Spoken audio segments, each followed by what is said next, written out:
আসসালামু আলাইকুম ওয়া রাহমাতুল্লাহ।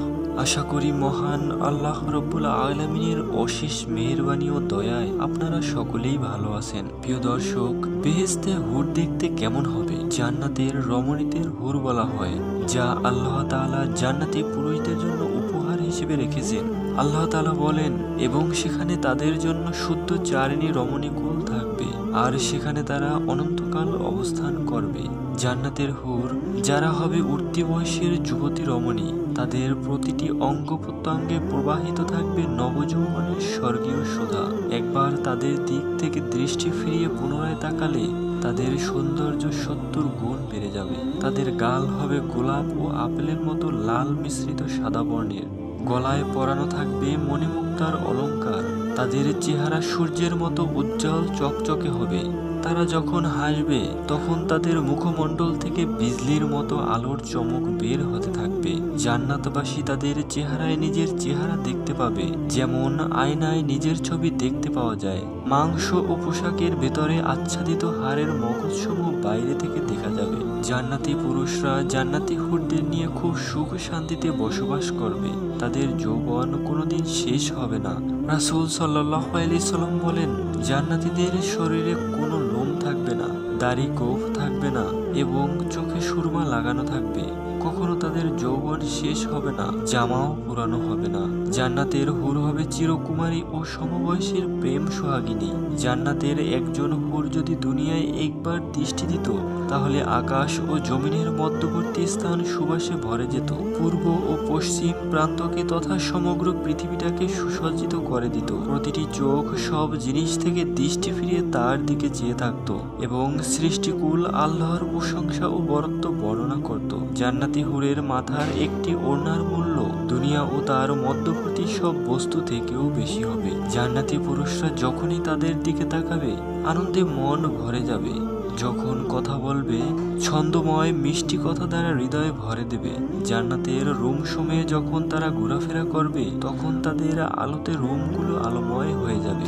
জান্নাতের অধিবাসী নারী পুরুষগণ হবে একই বয়সের পরিপূর্ণ যুবক যুবতী। তাদের চোখের রং হবে পরিষ্কার সাদা, মাঝে কাকের কালো চোখের মতো কালো বর্ণের। তাদের শরীরের কোমলতা হবে বৃক্ষের কচি শাখা পাতার ন্যায় নরম ও কোমল। জান্নাতের হুর যখন তার স্বামীর চেহারার দিকে তাকাবে, তখন তার হাসিতে জান্নাত আলোময় হয়ে উঠবে। যখন তারা স্বামীর সঙ্গে কথা বলবে, তখন কতই না সুন্দর হবে সেই কথোপকথন। যখন তারা স্বামীর সঙ্গে আলিঙ্গন করবে, তখন কতই না সুন্দর হবে সেই আলিঙ্গন। যখন জান্নাতি পুরুষ তাদের সঙ্গে মেলামেশা করবে, কতই না আনন্দময় হবে সেই মেলামেশা। তাদের অন্তরে কোন্দল, হিংসা, বিদ্বেষ থাকবে না। তারা কখনো রোগাক্রান্ত হবে না, তারা কখনো অপবিত্র হবে না। তাদের চিরুনি হবে সোনার চিরুনি, তাদের গায়ের গন্ধ হবে কস্তুরীর মতো সুগন্ধি। জান্নাতের হুরগণ এক জায়গায় সমবেত হয়ে উচ্চ আওয়াজে এমন সুন্দর সুরে গান গাইবে, সৃষ্ট জীব অনুরূপ সুর কখনো শুনতে পায়নি। রাসূল সাল্লাল্লাহু আলাইহি সাল্লাম বলেছেন, জান্নাতে হুরদের সমবেত হওয়ার একটি জায়গা রয়েছে। তারা সেখানে এমন সুরেলা আওয়াজে গান গাইবে, যে আওয়াজ কোনো মাখলুক ইতিপূর্বে কখনো শুনেনি। তাদের গানের কথাগুলি হবে, আমরা তো চিরঙ্গিনী, আমাদের ধ্বংস নেই। আমরা তো আনন্দ উল্লাসের জন্যই, আমাদের দুঃখ কষ্ট নেই। আমরা চির সন্তুষ্ট, আমরা কখনো অসন্তুষ্ট হব না। তাদের কতই না সৌভাগ্য, যাদের জন্য আমরা এবং আমাদের জন্য যারা। পৃথিবীতে যে সমস্ত নারী আল্লাহকে ভয় করে চলে, তারা জান্নাতের মধ্যে হুরদের চাইতেও বেশি সুন্দরী হবে। পৃথিবীর স্বামীরা তাদের প্রতি আরো বেশি আকৃষ্ট হবে।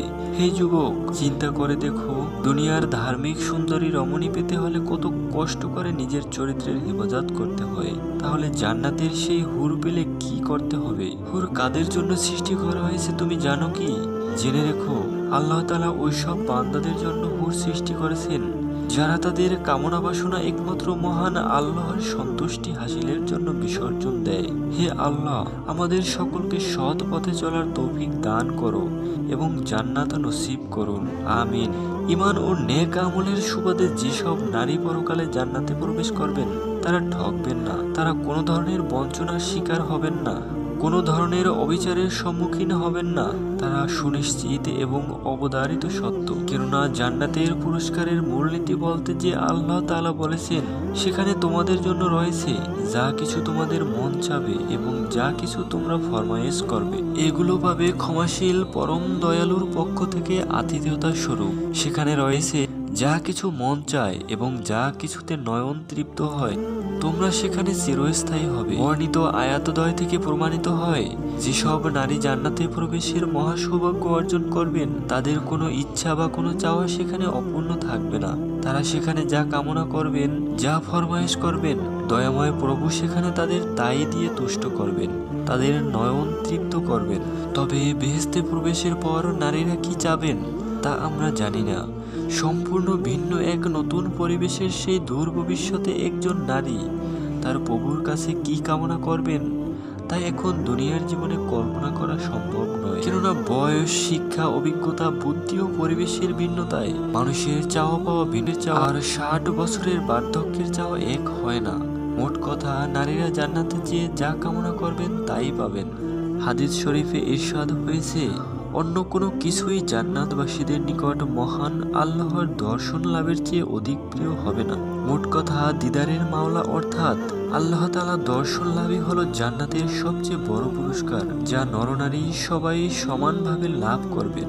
অতএব কোনো হুরের লোভে নয়, আবার হুর না পাওয়ায় আশাহত হয়েও নয়, বরং আল্লাহর সন্তুষ্টি লাভের আশায় ইমানের সঙ্গে